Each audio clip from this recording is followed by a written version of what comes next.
అంటే అది జనరల్‌గా ఏంటంటే కాలేజ్ బ్యాక్‌డ్రాప్‌లో తీసిన ఒక లవ్ స్టోరీ. అందులో అంటే క్లాస్ రూమ్‌లో వాళ్ళిద్దరి మధ్య రొమాన్స్ అనేది ఒకటుందనమాట.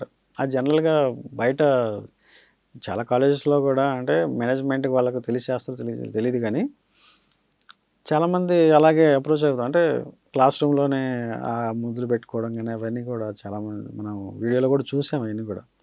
కానీ అది సినిమా పరంగా వచ్చేసరికి ఎవరు యాక్సెప్ట్ చేయలేకపోయారన్నమాట. నువ్వు సమాజంలో చూపిస్తున్నావు గదా! అవి దానివల్ల ఇన్‌ఫ్లూయెన్స్ అయ్యి వాళ్ళు వెళ్ళిపోయి మళ్ళీ అందరు క్లాస్ రూమ్‌లో ముద్దు పెట్టుకుంటారు అని ఇలాగేదో గొడవ చేశారు. అంటే ఒకటే చెప్పా నేను. జనరల్‌గా బయట చూస్తుంటాం గదా! అవే నేను చూసి చేశాను. నేను కొత్తగా ఏం చూపించలేదు. ఇది ఆల్రెడీ జరుగుతున్నదే.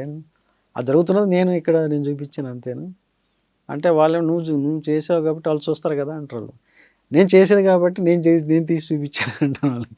సో, అట్లా గొడవైపోయి ఆడ అంటే జీవిత గారు ఆ రోజు ఓపెనింగ్ చేయడానికి వచ్చిందనమాట. వచ్చి ఇదేంటి నాకు చూపిస్తారా ఇలాంటియి అని అంటే, మేడం అది కాదు సినిమా చూడండి మీరు అంటే సినిమా చూసిన తర్వాత ఓకే.